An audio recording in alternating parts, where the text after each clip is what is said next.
And I get a lot of support from my brother Patrick, who was a state representative. I get a lot of support from my brother who's the mayor, because things don't always go right. Mm. You know, life, like I tell people, life's sometimes. Oh, Or yes. as I say to my kids, life be life, and Exactly. so life's, and sometimes you can do the very best you can do as a parent, but you'll have children who won't follow your lead. Mm.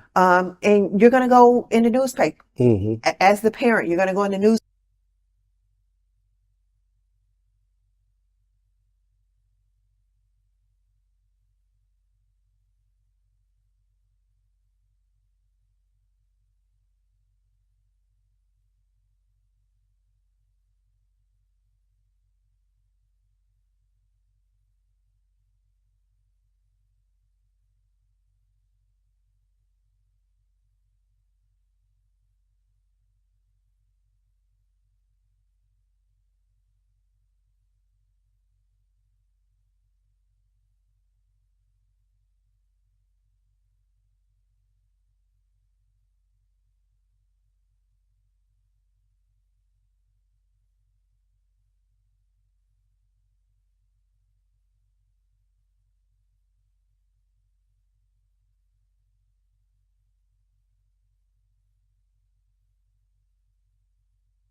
City of Daytona Beach Economic Development Advisory Board. It's our first one of the new year, so we wish everyone a happy new year. May I have a roll call? Mr. Christos Mavronis, Mr. Harry Lloyd, Mr. Bob Rand, Mr. Chris Bowler, Mr. Derek Harris, Here.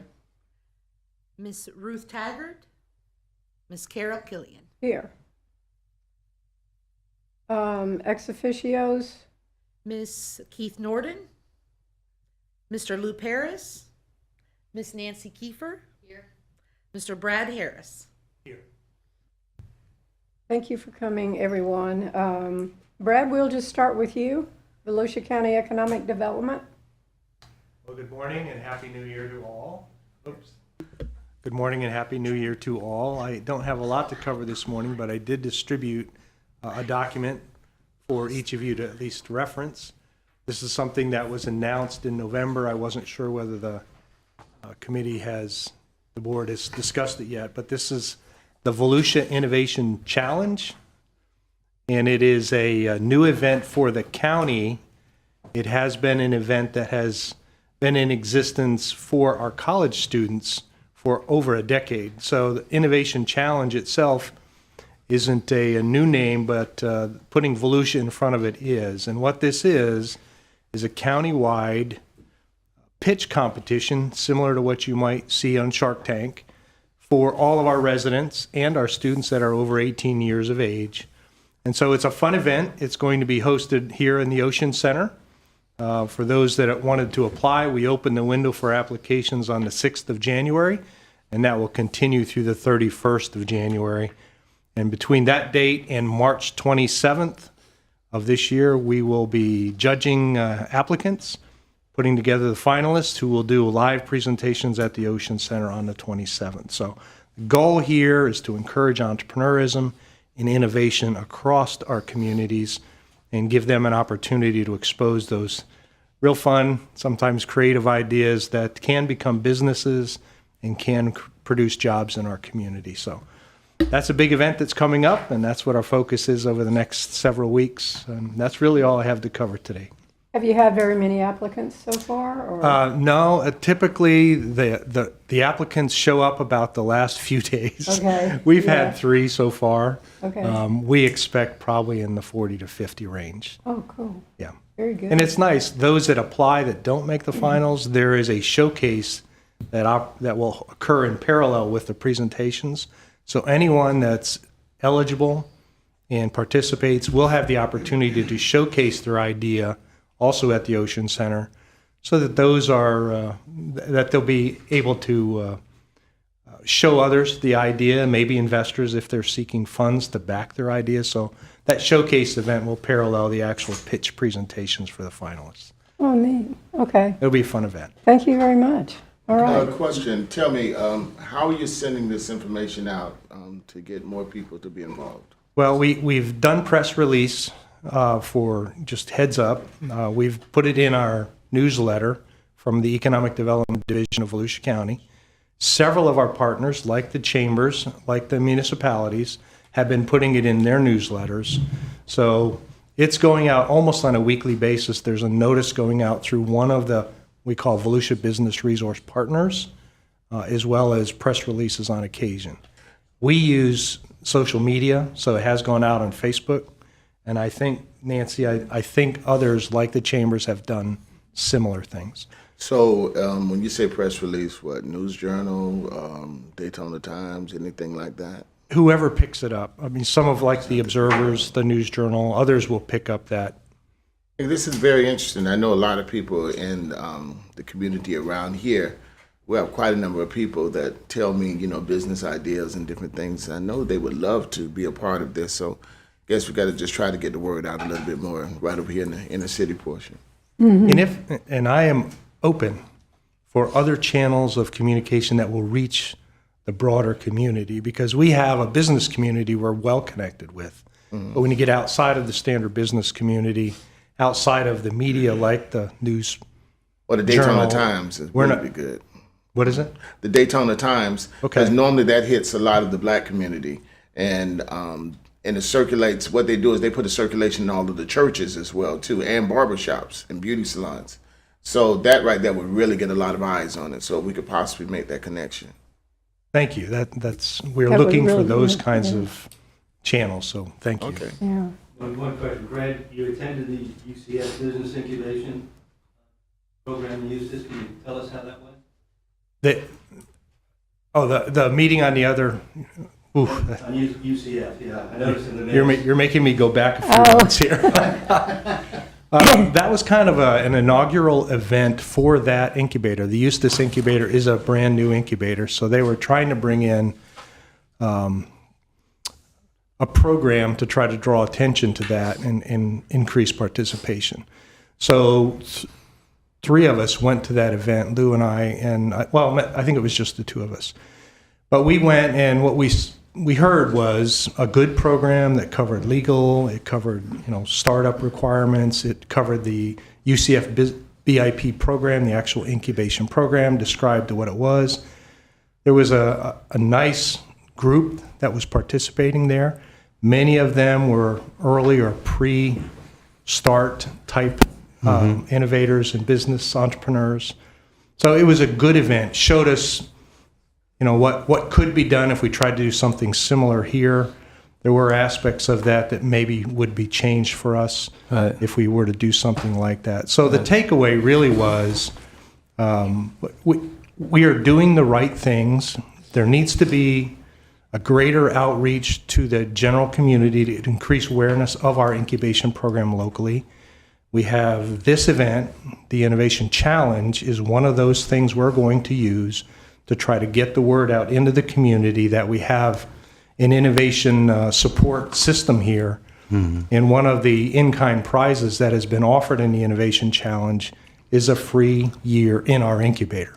So the person who wins the competition actually has that opportunity to go in and be part of that program basically for free for a year. So we're trying to piggyback programs like this with the incubation program to try to build that up and continue to grow entrepreneurism in our community. Yeah, I think it's But it was great. a good event. It just, it didn't draw a lot of high-level, mature entrepreneurs or businesses, but it was great for those that were thinking about it, were exploring the idea with their own innovation and business ideas. I think that having communities and cities and towns come together and share ideas instead of being little isolated pockets is great. I mean, it's got to move the bar, got to move the needle, and congratulations on that. I think it's good.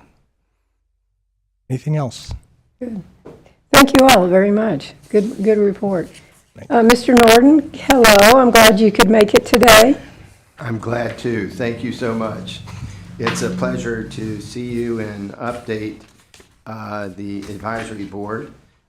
We have numerous activities planned for the first quarter of 2025.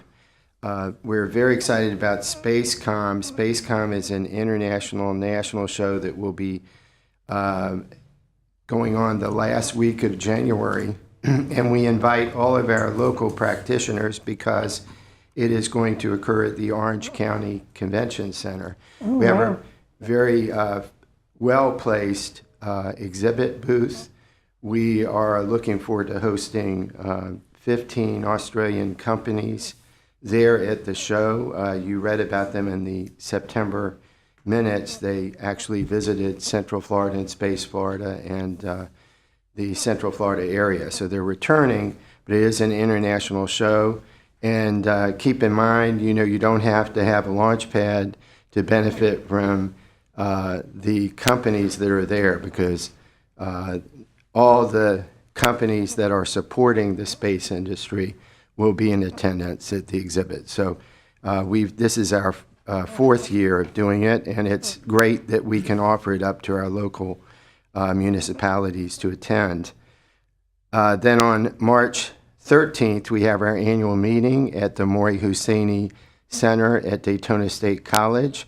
We have Secretary of Commerce J. Alex Kelly will be our keynote speaker. It's excellent that he's there and that he has great connections with Governor DeSantis as being, one of his key people in his office before he transferred over to the Department of Commerce, or Florida Commerce.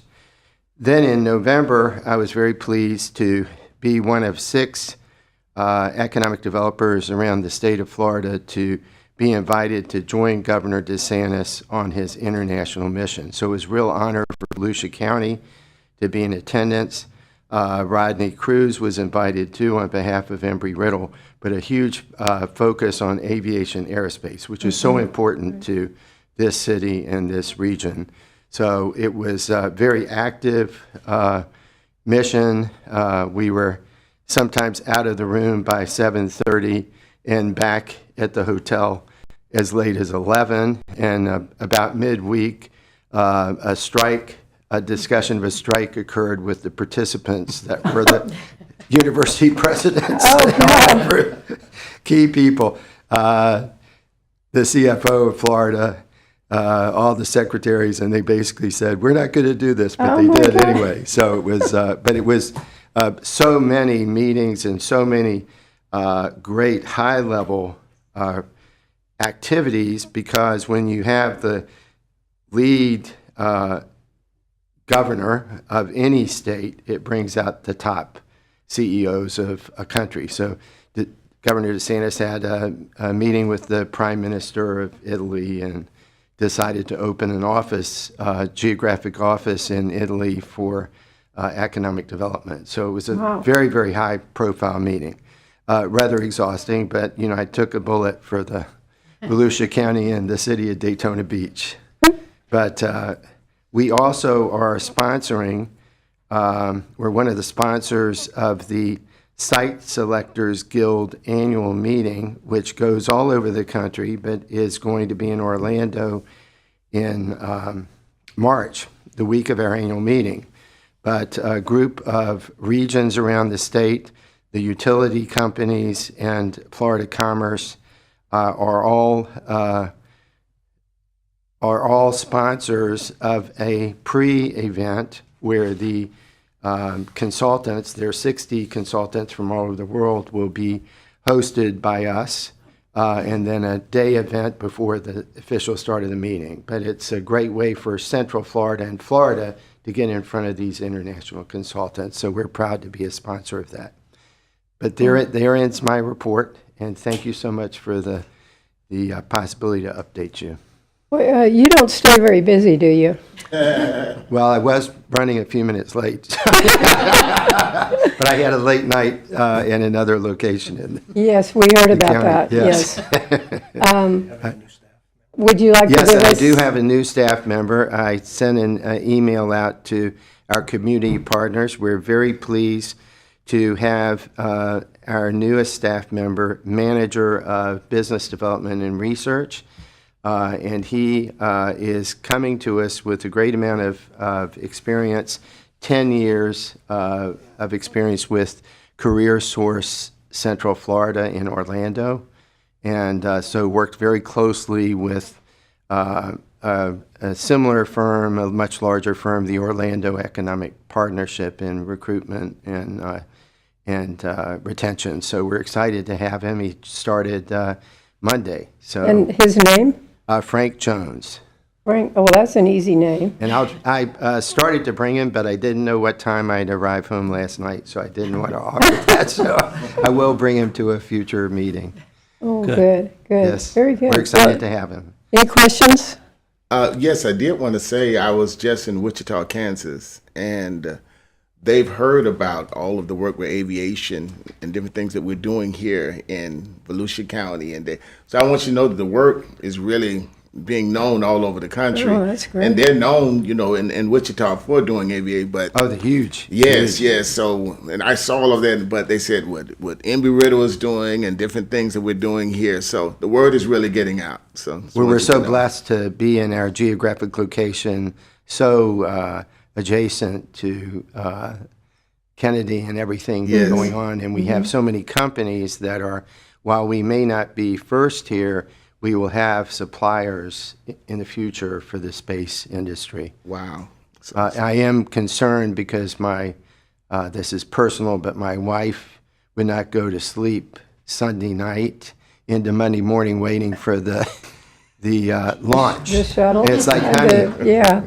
I shouldn't tell you. Okay, so I just said, you have to get to bed. I have a new employee starting tomorrow. So at 2:30, it's like, please come on. So we're excited to see that launch because that was built, this rocket was built by Blue Origin, which Blue Origin had Right. shortlisted our area several years ago before going to Brevard County. Now, that's still delayed, right? The one that It's went still off delayed. today was the Yes. The SpaceX. SpaceX, but Yeah. the Blue Origin one, that's 36 stories, the equivalent of 36 stories. And they say that you'll be able to see, not the initial launch, but see the rocket from as far as way as North Carolina.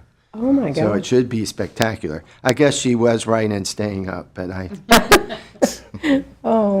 anyway, but we're excited about that and all the development that's going on here. So thank you so much for that Yeah, observation. that's terrific. Gosh. Thank you, appreciate it. sir. We appreciate it. Thank you. Ms. I hope you'll be Kiefer? able to come to the annual meeting Oh, and yes. hear more. Thank you. Absolutely. Ms. Kiefer? Yes, good morning, everybody. Just full disclosure, I've had a very rough start to my morning. I left my phone at home, and if anybody no. has ever left their phone, which is their life, You're panicked. I'm going from the top of my head on some of this stuff. Since everybody brought up last evening, I did want to make a couple of comments. Your Chamber of Commerce was well represented in a couple of areas last night, one of which was our Director of Advocacy, David Robinson, presented our position against moratoriums to the County Council. After a 7-hour meeting, there is a movement for no moratorium, which is important for our economic development, growth, and future here. But there are a lot of solutions coming forward, and rightfully so, as it relates to flooding and infrastructure. So stay tuned because there's going to be a lot of updates to current regulations as we move forward, as we look at new development, redevelopment, and everything else going on in the area as it relates to that. We were also present at the school board meeting where our Vice President of Resource Development was presenting our Readers to Leaders program. So this is a program that came out of one of our leadership classes, and Jeff, I think it was yours. So we have put together a consortium that's working with the School Systems Early Learning Coalition and other partners to really help elevate the reading scores of our third graders. We all know that is important to get through that particular stage of life that really sets your future for how you get through school. So we're really proud of the work that's being done there. We're kind of going to be that conduit to make sure that we're linking people to the right resources and getting into the schools and helping with that particular initiative. So very proud of the Chamber's presence at both of those important meetings. We have our annual meeting coming up on February 6th. We're really excited about that. It'll be at the News Journal Center, trying to bring some people downtown. So a very exciting evening as we welcome our new chairman of the board, who happens to be in the room today. So I have to be extra good. Michael Schnappsteiler with Cobb Cole will be taking over the helm of the chamber for 2025. And it'll be a great evening to celebrate him and the future of the chamber, as well as thank Mike Sibley for his work over the past year. We've just completed a strategic plan. We'll be launching the publication of that in the next couple of weeks, so everybody can kind of see where our focus is moving forward. With the leadership of Mike Schnappsteiler, we are doing a pre-visit to Tallahassee to coincide with the Florida Chamber's legislative event. Again, being kind of lockstep with the Florida Chamber on issues that are important for the state can really filter down into the work that we do here, making sure we're all kind of collaboratively working on important pillars like workforce development, economic development, life, quality of life, education. So we're excited to take a small group up, tie into their meeting, and get some additional work done while we're in Tallahassee, February 10th and 11th. Then our March Eggs and Issues program will feature Mayor Henry, who will be doing a State of the City. So we're excited to have him in March for Eggs and Issues. That's the second Thursday of the month. And again, I don't have my calendar, so apologize, I don't know that exact date. And then we will be preparing and taking a larger group, probably 50 to 60 people, to Tallahassee March 31st and April 1st for the annual Volusia Days. This is an activity where we bring all of the chambers together. Every chamber in Volusia County is represented along with business leaders. And we will be going up and seeing how we can, make our impact heard in Tallahassee and make sure that we're being thought of as issues that are important to this community here in Daytona Beach and Volusia County. So a lot of activity coming up in the first quarter, but a great start to a new year, and we look forward to continuing to collaborate and work on making this a better place to not only work, but live and play. Awesome. Good grief. We are a busy community, aren't we? I would like to have us more involved again, and I know we missed it this year about exit issues, but I'm glad to hear that Mayor Henry's going to be there, so he would have done probably what we would do. But I would like to suggest that the board members try to go to that exit issues meeting, if at all possible. We would love to have you. So we'll work with Jeff or whomever Right, else to make yeah. sure, that we get an invitation out and. That would be great, Jeff, if you can do that, because we historically have had a history with you guys. So. It's March 13th. Thank you for March the calendar, 13th. Keith. Where is it going to be, do you know? It will be at the Yacht Club, at the Halifax good. River Yacht Oh, Club. Okay, all right. Great. March 13th. All right. Thank you. Any questions going forward? Okay, we have no old business. Our new business, unless somebody wants to bring something up. Old business, anyone? Yes, sir? I have my report I still got to do. Go ahead. I'm My sorry. report? Yes. You want to do your report? I don't have to, but if you... No, we've all got it in writing here. Yeah, I appreciate that. Yeah. Is there any highlight that you want to just throw out there? So there was a sheet handed to you that looks like the CO report that I normally do on the usual monthly basis, although I had to do it September 1st to December 31st, which I need to change a number there. The total permits issued was 681, and the total number of persons then could potentially be 1,471 during that last third of the year. I dropped a report on your desk this morning that looked at January 1st through December 31st of last year, where the number of permitted units inside the city was 2,084.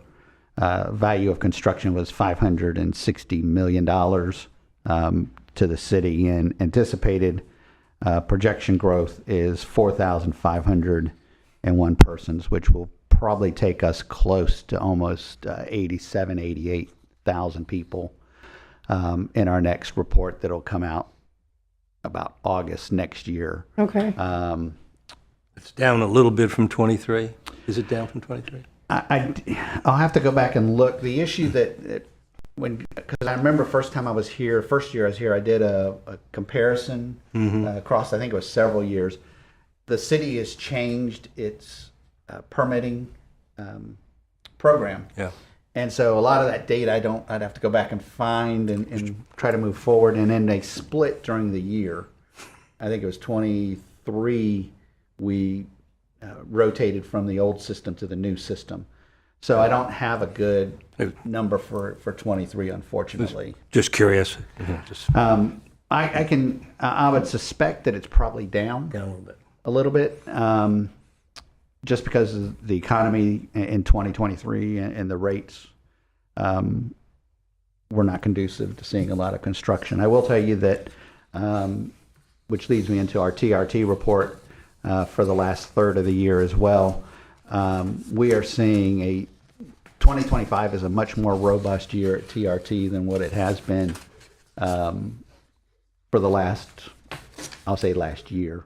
We're back now to almost a full Tuesday, 9 a.m. to noon. So far, the beginning of the year, of seeing a lot of activity, at least making that initial step to development. So again, I remind everybody that the TRT is the first step. It's not an application for anything yet. It is just a open discussion between proposed development and city staff to do a little bit of back and forth and to really let developers know these are some potential hotspots that we need to be concerned about. In December, the City Commission received a report from Sports Facilities Companies, who was a consultant that the city hired to look at 600 acres that the city owns behind the First Step Shelter to convert and develop a sports complex. They presented that report. It looked at building an indoor field house facility that could host basketball, volleyball, wrestling, anything that you can do indoors at that facility. There were 16 outdoor fields that were proposed to be synthetic grass as opposed to natural turf. And then looking long-term at potentially replacing Municipal Stadium with a new stadium out there, which would have better access and maybe not have some of the issues that we're starting to see happen at Municipal The Stadium. access there especially. Yes, most definitely. So this year, matter of fact, we met yesterday with our communications team. We've got an excellent person they brought on board who has a marketing background. We're going to begin to develop a product so that we can then begin to solicit investors into helping us build that facility. And so we're beginning that process now. So hopefully we can get through this year, have enough financing in place, we can at least build a portion, or at least get started on a portion really? of the Okay. project. For now, it's just called a sports complex, or? Yeah, well, we don't, that's the best name I can come up with Okay. because we don't have, That's not bad. you know, if anybody's watching or happens to see this, we are considering naming rights and we'll consider all of those. And we will be having those kinds of conversations in the upcoming year. Okay. And so I get asked the question, we figured it's probably going to be a phased project because we don't know if we're going to be able to do all three of those phases at one time, but really it's going to be dictated by who has financing and who wants to help and which portion of the project they want to see done first. So we did that. We have a meeting tomorrow or not tomorrow, but on Friday with an out-of-town developer who's interested in looking at some properties, doing some mixed-use developments around town as well. So Okay. more bigger type projects than some of the smaller projects you may see around town. But so we'll be meeting with him. Good. I'd like to talk to you after the meeting a little bit, Yes, ma'am. if we could. Okay, any questions, comments? That's terrific. All right, new business, we have our annual Brownsfield report with Michael Snepsgeller. I don't know if I'd ever pronounce your name correctly, and I apologize. We need to come more.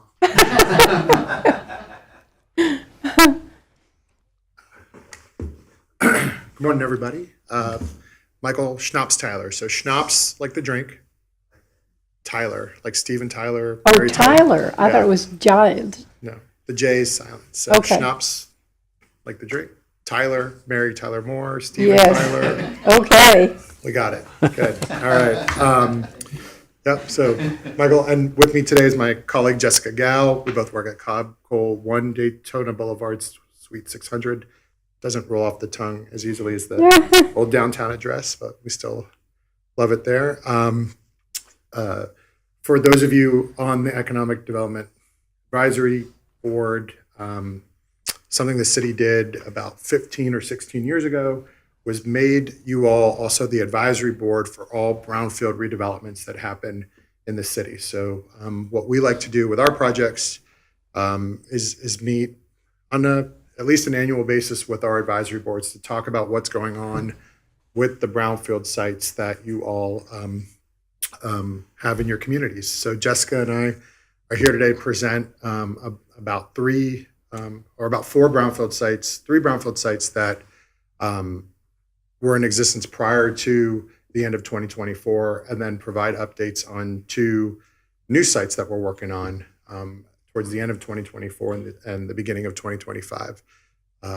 And we'll start typically with an overview, just a refresher about what brownfields are, how the program works, what the advisory board is, and then we'll talk about our sites. Jessica will handle the presentation on 3 of the sites. I'll handle the presentation on 2 of the newer sites. So I'll do more of the refresher, and then Jessica will dive into a lot of the details on the projects. So just taking a step back, brownfields are properties that are having trouble being redeveloped because of known or perception of environmental issues at the site. So, just think about the corner gas station that's just kind of sitting there vacant, or the old dry cleaners, the old manufacturing facility. Maybe for sure something happened there. Maybe there's a rumor that they used to dump stuff out back. But that's generally the textbook definition of what a brownfield is. We think something might be going on there, and because of those issues, it's having trouble being redeveloped. And so the Florida statutes also has a definition of a brownfield area, which is one or multiple of these sites which have been designated by a resolution by the city or the county, depending on where it's located, as a brownfield area.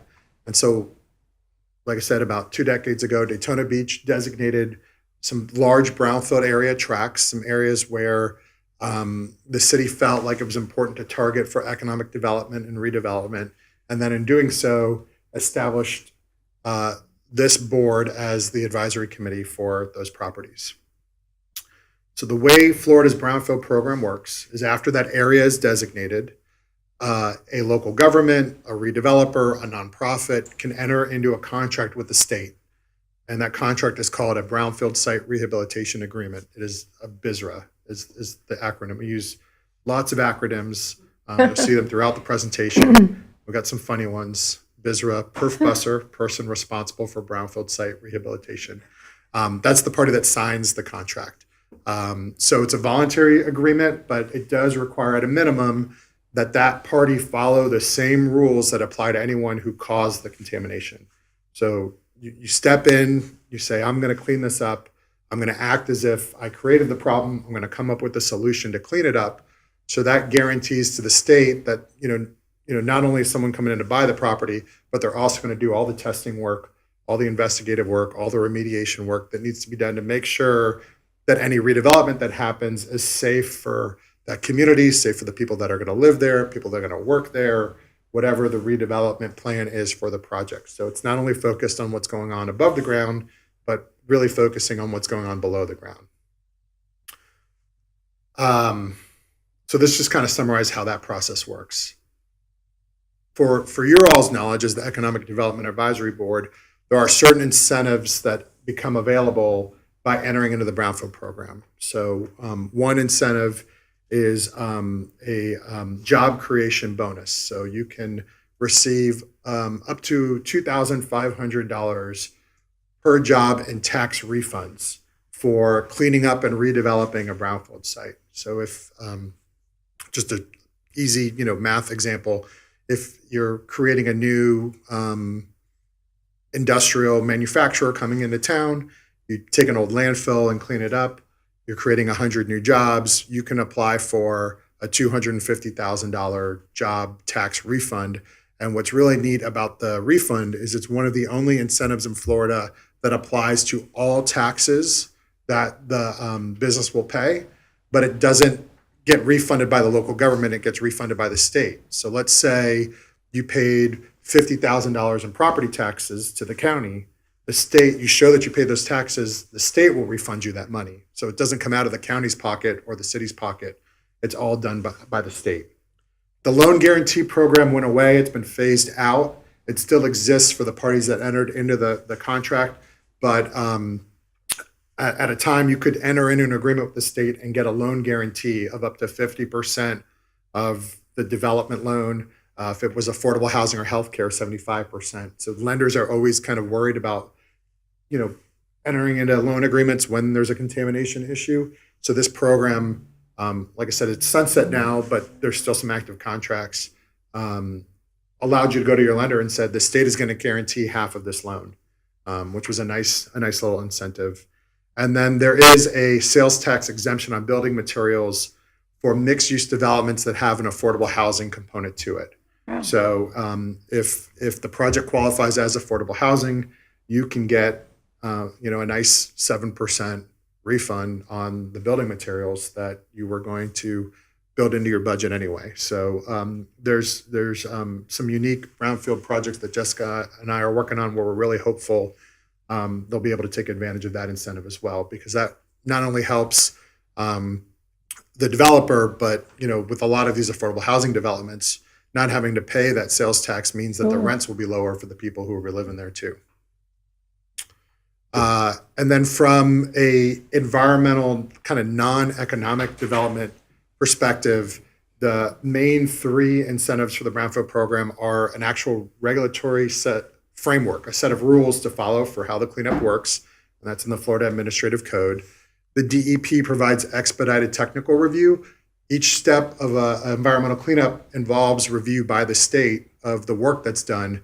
So they have a team of people who reviews brownfield sites so that the reports don't take 6 months to review. They typically take 30 days to review so that the project can move along faster. And then for us lawyers, liability protection is always something we're concerned about for our clients. If you've agreed to clean up the contamination, you shouldn't have to worry that someone's going to sue you over it because you've already agreed to clean it up. So the Brownfield program provides liability protection that says as long as you're doing what you're supposed to do, you can't be sued by someone for owning a contaminated property.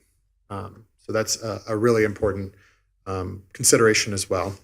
And then what keeps Jessica and I very busy this time of year are brownfield voluntary cleanup tax credits. This is the main financial incentive for cleaning up a brownfield.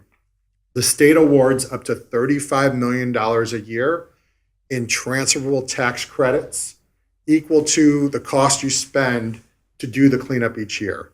So every January, we work with our clients on applications to the state to ask for tax credits equal to a percentage of the work they did in the previous year. So right now we're working with each of our clients. We're looking at all the proposals they received, the invoices, the payments they made, and submitting applications to the state to say, here's the work that was done in 2024.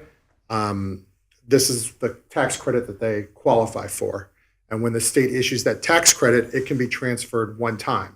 So nonprofits and local governments can also participate. And two of the examples we're going to share with you today are projects that are being done by Bethune-Cookman University and Embry-Riddle.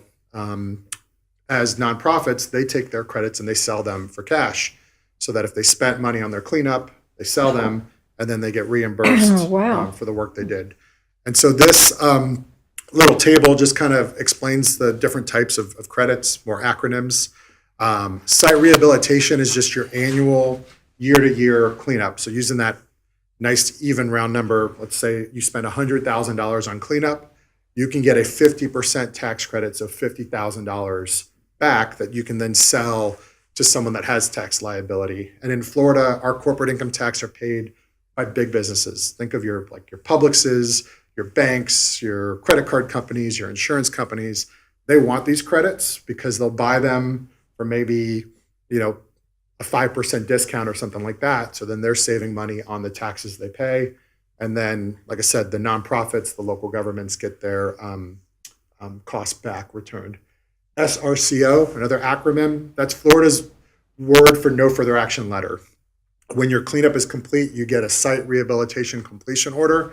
So you can apply for another one-time 25% credit of all the years put together. So, let's say the cleanup takes, 10 years or 5 years or 3 years, whatever it is. You've spent $1 million on the cleanup. You can get a 25% credit on that $1 million, so another $250,000 on top of the 50% you received every year. If sites are redeveloped for affordable housing, we have one new one in Lake Worth, Palm Beach County. It's going to be a 100% senior affordable housing right off of US 1, something we kind of envision for our corridor, someday. They're going to get another 25% back, so they'll get 100% of their costs back on the cleanup. Same thing for a healthcare provider. So you see a lot of the Centra Cares around town, urgent care centers. doctor's offices, things like that. We did Advent Health's emergency room in Port Orange on an old landfill. So they were able to get a one-time 25% tax credit back for building a healthcare provider. And then for your illegal landfills, your illegal dump sites that have solid waste, they may not have contamination, but they've got trash, debris from construction, all that. Very different from like the chemicals that we see in soil and groundwater. The state will also provide a 50% tax credit up to $500,000. The example I always give, it's not one we worked on, but we always found it really interesting. A guy bought a piece of land in Apopka next to the warehouse he was building for stormwater, and they found 88,000 buried tires underground. Back in like the 40s or 50s, someone had an idea that they could create artificial reefs using tires. It failed, and they just dumped all the tires on this property. So he didn't have any contamination issues. The tires didn't have any, soil or groundwater contamination, but someone still had to take these tires, haul them off to a facility, and get rid of them. So he was able to recover for that using this solid waste tax credit.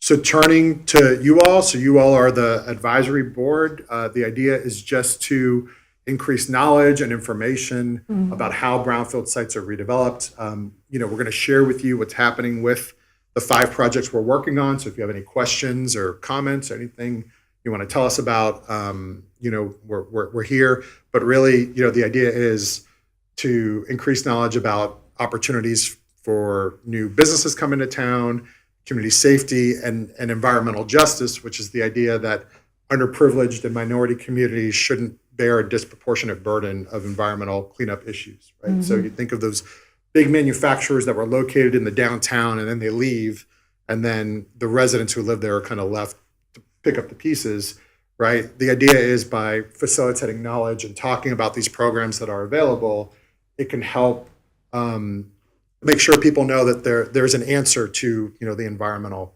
cleanup situations that may occur. We did update Jeff in December about the new projects we were working on, so we provide notification of the new things that were happening. We were hoping to come to y'all in December, but with the timing, it just worked out that January was better. And then again, we come and update you on a fairly regular basis about what's going on with our sites. I just have a few comments because I've been here from the beginning for this, is how much this whole program has grown from just practically nothing to what you do now is phenomenal. Yeah, when we first came here, the state only awarded $2 million a year. In tax credits for brownfields. $2 million a year, and it's not that long ago. Getting gray, but I'm not that old yet. But the first project we tried, and I think we talked about this before, was over on the railroad station area across from, and some private citizen came here and started this questioning, and and so that's how it got started. And I just can't believe how this whole thing has grown. It's now with the amount of funding that the state provides, brownfields is the second biggest cleanup program in the entire state, behind the state's gas station cleanup program, where taxes that are paid on fuel goes to fund cleanups for tanks that existed 40, 50, 60 years ago. That funds over $100 and something million a year. But with brownfields, with it being a 50% tax credit, people are spending $70 to $80 million a year voluntarily on cleanups, whereas these sites would have sat there idle if this didn't exist. And that's a good segue to these statistics. The state has to receive an annual report every year about how busy we are with brownfields. So there's almost 600 of these brownfield areas across the state. Over 500 of those individual cleanup agreements have been signed. And then of those 500, 235 no further action letters have been issued. So we're almost batting 50% on getting through the cleanups and all that. And then within the county itself, we've got 36 areas that the local governments have designated, 19 properties within those areas that have the cleanup agreements. I think We've worked on just about every one of them, but maybe 2 or 3. And then 10 of those 19 sites have reached the end of the cleanup process and been redeveloped. Several of those in Daytona Beach. And with that, I think we're ready to update you all on the actual projects themselves, unless anyone has any questions about the program in general. Turn it over to Jessica. Good morning, everyone. Jessica Good Gall, morning. Cogwell Law Firm, 1 Daytona Boulevard. If I'm not as peppy as usual, I also had a late night in council chambers, and it was a fun time. But Happy New Year! We're kicking off strong. The first site is 645 North Atlantic. This is directly across from the new Marriott Renaissance, which we'll talk about in a minute. We've talked about this site in previous visits to this board, but it is a gas station operating across the street. So southwest corner of North Atlantic, A1A in Glenview.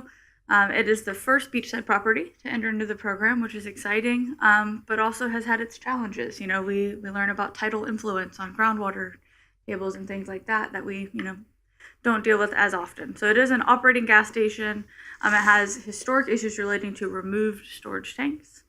In May 2022, we had a remedial action plan approved by DEP. I'll show you a figure before, but if you recall from former meetings, this is when we had an active remediation system. So we have all of those, I'll just pop forward and show you guys, all of these areas where we are injecting, I'm going to say a cleanup mixture into the ground, letting that chemical reaction take place, getting the contaminants out of there.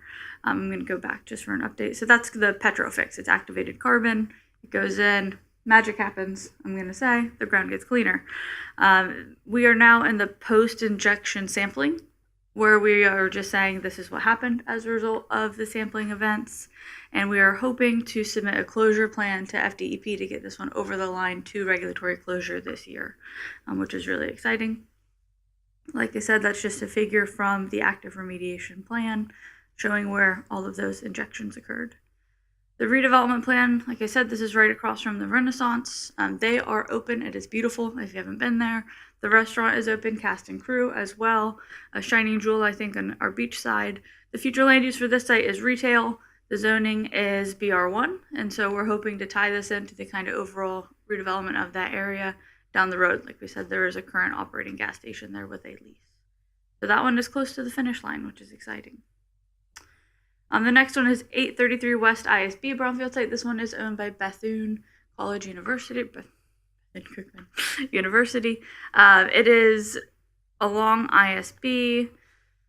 There used to be automotive uses here on the site. Daytona is a big automotive use town. You'll see that, repeated through our sites. Site assessment occurred in 2022 and 2023. We are working with DEP again on closure options for this site that deal with kind of remediating some of the pavement and impervious surface out there to bring this to regulatory closure. DEP approved a request to discontinue groundwater monitoring. No real impacts there. They're connected to city water. We're doing good. And we do hope to receive the formal no further action letter in 2025. Get this one off the radar as well. I'm sorry, where exactly is this? So this is right along, this view is if you're traveling, I'm horrible at directions, west on on ISB. Directly across is kind of the main college campus. Across the street here is the site. Yeah. Yeah. I believe this is the old Ford dealership. Oh, That was okay. on ISB where the building Mhm. kind of comes right up Right. towards the front. Right, Okay. right There's there. on the back side of the building, there was a hair shop. That's really where Okay. Huh. The redevelopment plan for this one is really just to get to closure and allow the buildings to continue to be used by the university. The last site in terms of current updates is the 218 West ISB Brownfield site, the site with a million names. You may know it as the former First Baptist Church site, Project Delta, now it's Accent Daytona. This one is undergoing brownfield review and remediation, which as far as we can tell is tied to the former oiling of streets back in the day to keep dust suppression down. Oh my gosh. So it's just kind of a background issue that was present, noting some impacts on the site. So we're working with DEP to go through and remediate this site. Overall, we've done initial site assessment activities. We are working towards a groundwater sampling event and soil management activities. So we are at the beginning of this one in terms of DEP review and assessment, but we've given them a pretty good look at why we think these impacts are here on the site. And this one is very close to actually redevelopment. So this is the rendering that you guys may have seen in the News Journal. This site just had an amendment to the PD agreement approved. It had an incentive agreement approved by the CRA and the commission to provide 50 workforce housing units, priority home or housing for police officers and first responders and educators. They're obligated to complete the cleanup with DEP and a lot of other things that are outlined there in that incentive agreement. They are ready to start construction first quarter 2025. So they are finishing up their site plan review. Yep. Now, that location there, where is that?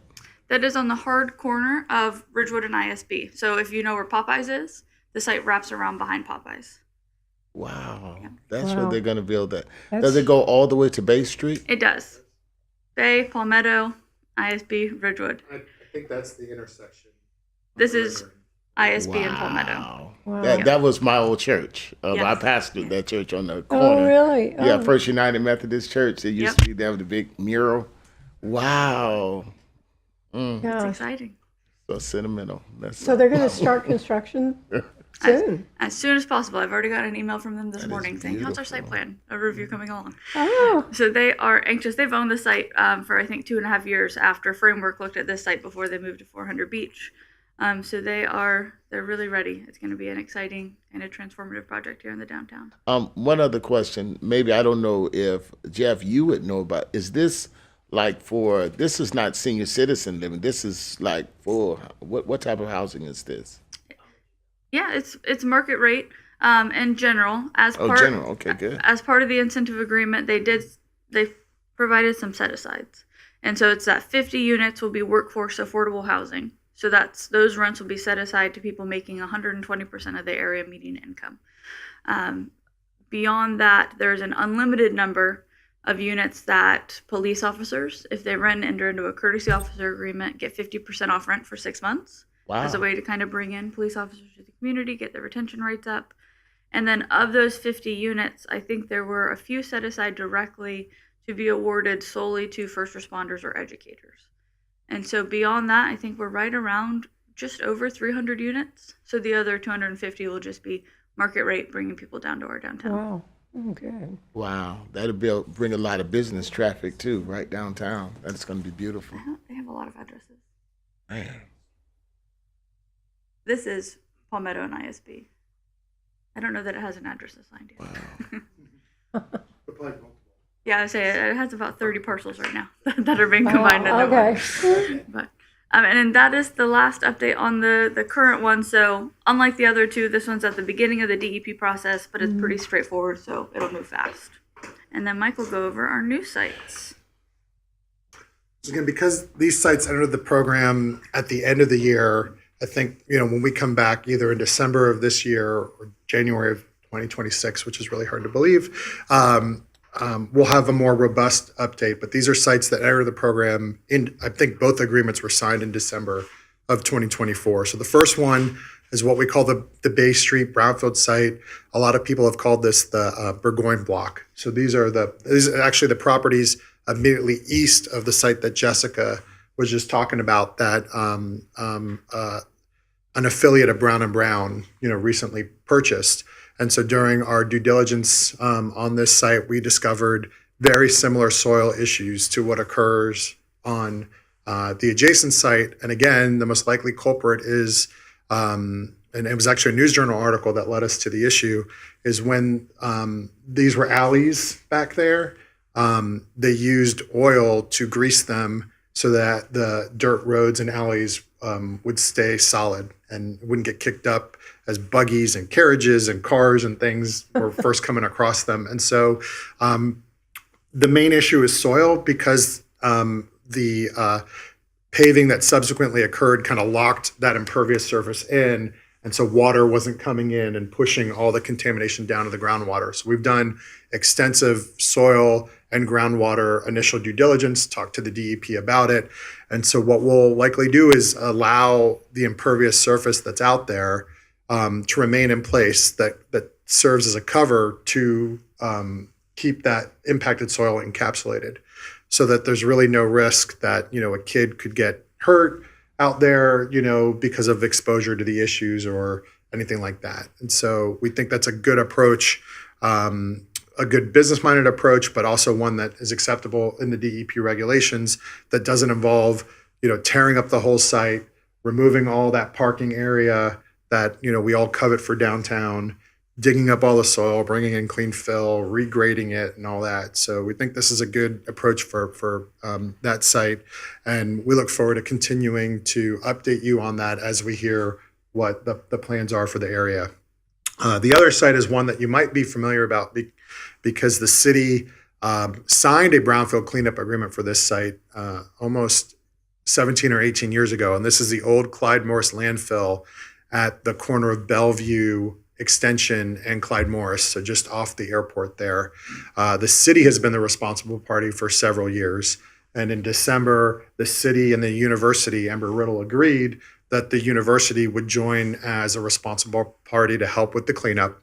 So they've helped develop a cleanup plan for the property, which will involve management of soil, removal of the contamination that's impacting the site, and using a groundwater use restriction, because public utilities are all there to say no one's going to put a drinking water well or something like that on the property. And so site plans have been submitted to the city that would allow this property to be part of the CC and Hyatt Brown development that Boeing is coming into, that I think, those of you who've been involved in economic development for a while know that building is almost done, and everyone's really excited to see what's going to happen there. So this will be part of that project eventually. I think, maybe some parking to start with, but then part of the continuation of Embry-Riddle's Research Park, which has just been an incredible success. But again, this area, this Clyde Morris and Bellevue area, were historic landfill dump areas, and the city has, maintained responsibility for that for several years. But the university is here to help pick up the pace, help shoulder some of the financial burden for the cleanup, and then being able to take advantage of those tax credits and things that we've talked about. I think will be, a huge benefit to not just the city, the university, but again, with that economic development component, a huge win-win for everyone. So excited to be part of the team that's helping with that. And like I said, we'll be coming back to you, as this one progresses with more updates. The existing material that was in the landfill, Yeah, what happened to that? it's still there. So what we've done is we've developed what's called a soil management plan, which so when you have these landfill sites, and we've worked on a few of them, you've got to come up with a plan, and DEP has a guidance document for how to manage these landfills. So you've got to do what are called test pits. And so you come out essentially with an excavator and you open up the landfill itself to see where the debris is. Because if you just take like a soil boring, right, and you hit some concrete or you hit some wood, it's not going to tell you how far it goes because the boring hole might be this big, right? Mm-hmm. So you typically would dig a trench to see where it starts and stops, both horizontally and vertically, and then come up with a management plan for how you're going to excavate it, how you're going to test it, and then based on that testing, that will determine where it can go. Can it go to a C&D landfill because it's construction and demolition debris? Is it municipal solid waste like household trash or things like that, so it could go to your typical county landfill? Or is it commingled with impacted soil such that it would have to go to a contaminated site landfill, just like you would take, contaminated dirt? Mm-hmm. So we developed a plan. It's been submitted to the DEP on how we're going to do that excavation work, how we're going to do that testing work, and how we'll manage it to move forward. So we're hopeful now that we're in the brownfield, now that the university is also in the brownfields program, it'll get that expedited technical review, and then we'll be able to go out there and implement shortly after approval. Yeah, so it will be removed, and because the organic material will eventually break down over time if you're going to build on it. So they're going to take it out? So it'll really depend on what's it there. is. Yeah, so some of it structurally, actually with the concrete, if it's not contaminated, what we love to do is bring a concrete crusher out there, use it, reuse it, recycle it, keeps it out of the landfill, Right. And it's suitable material. If it's not suitable, yeah, it'll have to go. So, like I said, it really depends on what we find. But that site is unique because even before it was a landfill, there was a manufactured gas plant there, and so Yahoo. the whole kind of region was used, over time for various landfill activities. And so there are several properties out there, that have been identified as potential former landfill sites that, have been managed in different ways. Wow. So what's the time frame? As fast as possible. That's it. I mean, honestly, because of the Boeing project and the desire for corridor.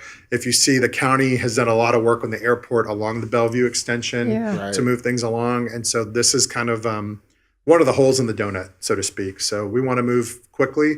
The closure process is complicated, but the unique thing about brownfield redevelopment is as long as you've managed the issues so that it's safe for people to be there, the redevelopment can continue and you can continue with the cleanup after and do monitoring and things like that over time.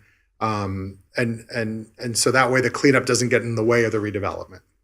So you can build while you're cleaning. You can build while you're cleaning. Yep. And that's often, Jessica and I joke around a lot about this. There comes a time in every project where we take the architect, the civil engineer, the environmental consultant, and the geotech, and we lock them in a room and we say, don't come out until you figure it out how we're going to make this all work so that the contaminated soil can be removed, the site can be redeveloped, the dewatering can occur, and then we can build the project and then afterwards monitor over time. So the example we came to you guys, I think it was last year, maybe the year before, was the Brown & Brown headquarters building, right? All the soil contamination got removed, all the groundwater impacts got removed, the building got built, and then we put the wells in and we monitored to make sure everything was still effective after.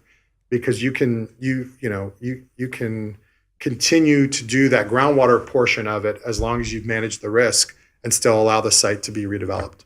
So I know I asked you this before, but I forgot. Where do you take the highly contaminated? Where do you have to take it somewhere? Right? Yeah, so it really depends on whether, so there's contaminated soil and then there's hazardous. And it's very rare, knock on wood, I've only worked on maybe one or two sites where we've actually had levels where it's considered hazardous. Oh, okay. So if it's non-hazardous but contaminated soil, there are landfills in Kissimmee. There's landfills outside of the Jacksonville area. There's That's landfills. right. I remember that. Yeah. If it is truly hazardous material, then it'll go to Louisiana. It'll go to Michigan. There are different sites that have been federally permitted to handle that type of material. So again, what makes our area unique is, our historic industrial uses have not been heavy industrial uses, right? You don't have the big smokestacks and things like that you see small manufacturers, family businesses and things like that. And so while they do have their contamination issues, you don't see the severity of the issues. You don't see, people use the word Superfund to kind of describe all contaminated sites. That's just not the case, right? We don't have a Superfund site in our area. We don't have those sites that raise to that level. They use that term very loosely, but in actual practice, it's just not the case. Right. So most of our sites can be handled or managed, with just good environmental consulting, good understanding of the rules, and a good team that can help handle it. So. Okay. How big is your team that you've got? Just the two of you? All right. Wow. No, but the team, I mean, we're the environmental attorneys. Right. So we have a role, but on all of our projects, we have geologists, Well, I engineers, understand that. I just meant contractors, all with that. you guys. This is phenomenal. You do. My goodness. Yeah, I mean, this, it's evolved over time. There was a time where this is about 2% of what I do, and now it's about 95% It's pretty of big, what I do. yeah. And so, Yeah. and Jessica as well. She does a lot of the land use work as well. But I think this is fun work. It's unique for being an attorney. It's really improving communities. We do this work across the state. We've got some really neat projects in Orlando, in Tampa, Oh, wow. Okay. in South Florida. So you've become the brownfield expert in Florida here, I think. There are several. You know, it's a small group. We all know each other. We all collaborate. You know, we're all friendly competitors, but I think there's enough of this work now with what Yeah. the state has done to incentivize this. And, you know, there is a role for developing in areas with, you know, natural resource issues and things to work on. But, you know, in my opinion, for every brownfield site we redevelop, for all the redevelopment that we encourage, that takes the focus away from the areas we want to protect, right? Habitat, you know, natural resource areas. What I love about brownfield sites are the utilities are already there, the roads are already there. You know, it's being redeveloped, so those are trips on the road that are already being captured, and it's putting, you know, the density and the people, you know, where the support for it already is, right? There's already a fire station there, there's already a police station there, there's parks nearby, there's schools nearby. And so what I really truly like about this is that we're not only cleaning up the environment, but we're putting those properties back to good productive use. Right. So. Well, I just appreciate you guys coming. I know this is once a Yeah, it year, really but or is. twice a year. Yeah. But it's phenomenal information, I think, anyway. So, When you put this site in the puzzle, and if you went from all the way out from there to Williamson, with the Hillwood project, with the Amazon project, with all the things, this is going to become a tremendous economic hub for that Right. portion of Pelican Bay. Doesn't like it very much, but you know it's going to be tremendous because the opportunities that are there by bringing this piece into the puzzle, Yeah. it kind of just closes the box. You know, you think about different segments of our community and what it brings to the table, and you think about like ISB is kind of like the educational hub with, you know, Daytona State, UCF, BCU, Mainland, and Embry-Riddle's campus all there. You know, I think about this area as kind of the transportation kind of hub. You know, you think Yeah. about the aviation aspect of the airport and the research that's being there. 95 and I-4 comes together right there. So what it means for logistics and things like that, like the warehouses, you know, it's you know, planning is an art, but it's also a science. And to me, you know, we're finally recognizing what our resources are, not just from not just like natural resources, but what our physical resources are in terms of, you know, the best use of our properties. Right. So yeah, I think it's another feather in our community's cap. Yeah, thank you. absolutely. Any other Thank you. questions and Awesome. comments? Thank you all so All right. much, both Appreciate of it. you, for coming. Carol, And I was going to make a comment if Sure, I go could. right ahead. I was involved in the airports project in 2023. And so we began that in terms of timing. Harry, you said something about it. I think we filed the BISRA in maybe May of that year. We began moving debris that summer. We were finished by end of summer. And so we've been in monitoring mode, and we have just cleared the last hurdle. I think test results were all below actionable levels. So we're about to submit request for closing that one out. Awesome. That's the property adjacent to Embry-Riddle's project by the research center. And we'll continue at the airport to chip away at that region Yeah. to continue to help that development. Absolutely. Yep. Interesting, very interesting. Okay. Thank you both for Thanks, everybody. coming. Take care. Yeah. Good to see you, Jessica. So, Madam Chair, kind of following up on their presentation and discussion. So one of the things we've had a conversation here at staff level is begin to discuss, while we do have a need to provide affordable housing in the community, if you look at 2024, we had the announcement of Boeing with 400 jobs, with those engineering jobs being in the $100,000 starting pay range, memory serves me correctly.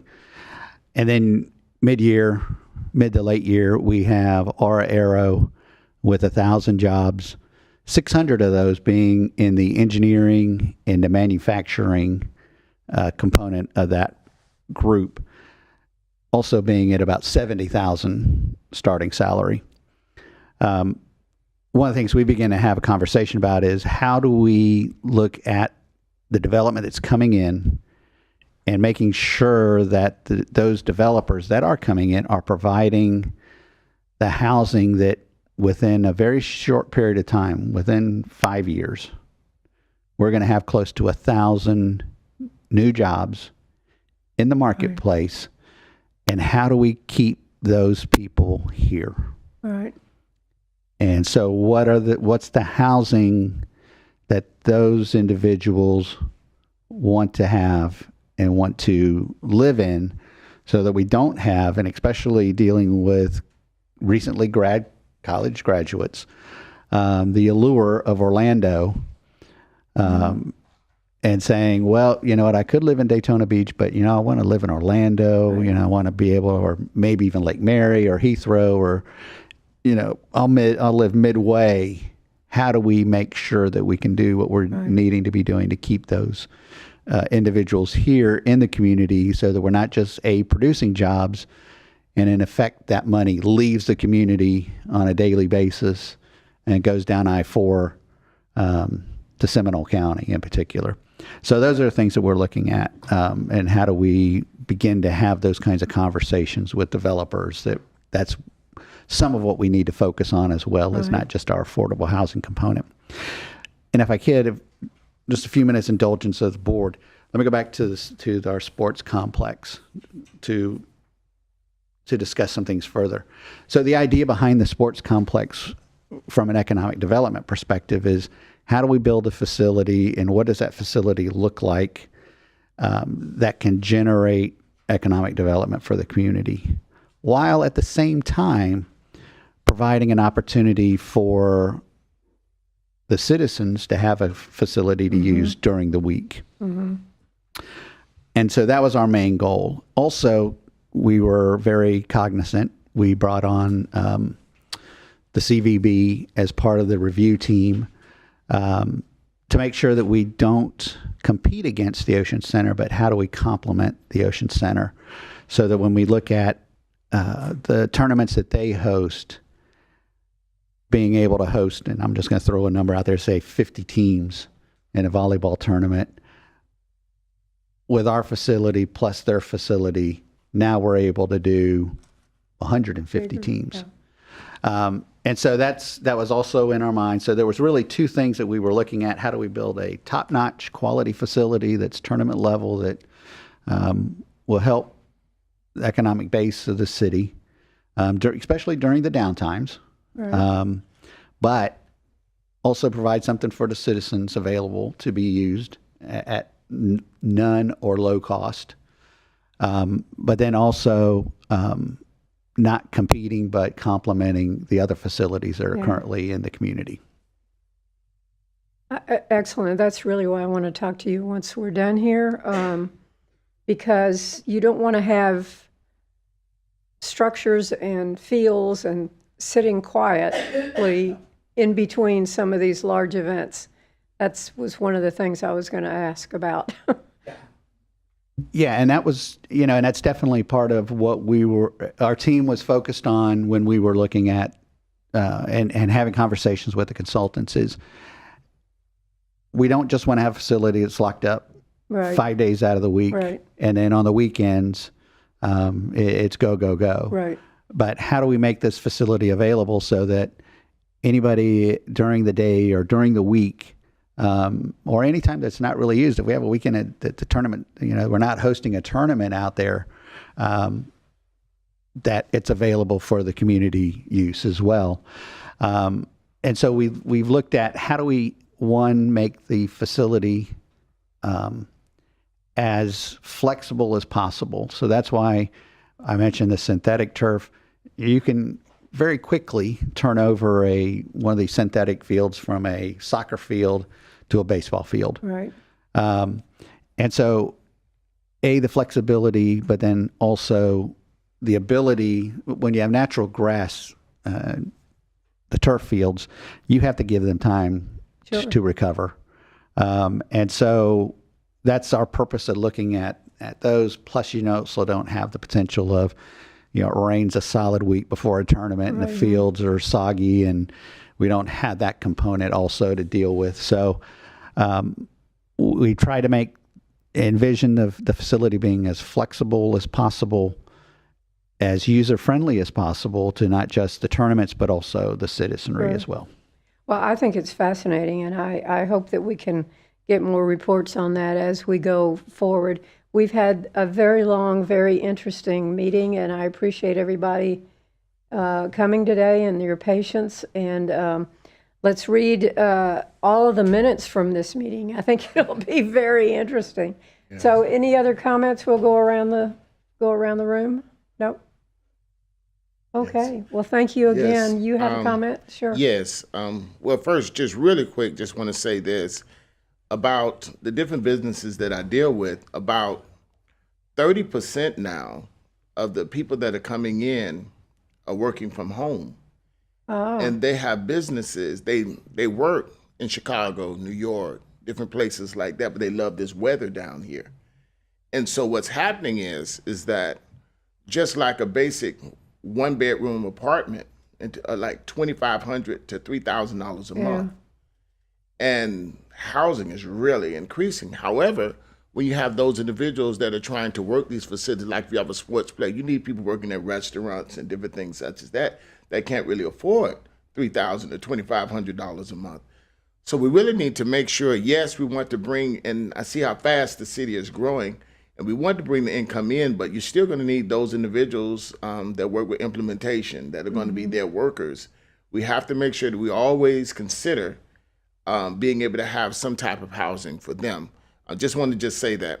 Then the last thing I just wanted to say is that we're coming up to the MLK celebration, which will be on this weekend, and I wanted to give this announcement to all of you all, and that is we're doing the scholarship banquet at the Hard Rock, which will be on this weekend, Saturday, January the 18th at 4:00 p.m. And there we're awarding several scholarships. I think each child is getting $3,500 to $4,000 apiece.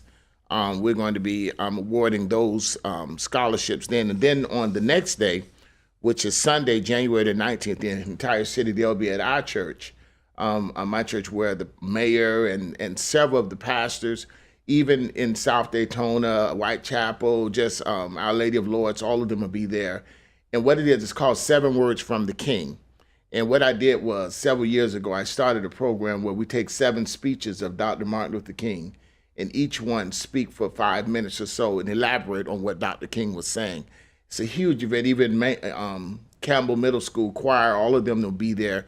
So it's a great occasion. It's going to be at 4:00 p.m. on that Sunday. And then finally, there's a big march, which we'll be having on, and that'll be at the Charles Cherry Center. And it's a breakfast first at 8 a.m., and then all of the different schools and everything, they'll be out there at 8 a.m. And then from 9:45 a.m., we'll be taking a march where all of us will be walking down the street, and we'll leave from the Charles Cherry Center and circle all the way around Bethune-Cookman. And we'll end up at the Daisy Stockton Park, where we're going to have a huge MLK festival with vendors and all types of things. So that'll all be on that Monday, January the 20th. So we just wanted to let you all know about this upcoming events. And for those of y'all that can, we'd love for you to come out. Thank you so much for that. I think it's terrific. Again, it's getting the word out to the community, though, so I hope you can do that. Anything else for the good of the day here? Yes, sir. I accept. All in favor. Thank you all. Yeah, we'll have to bring plus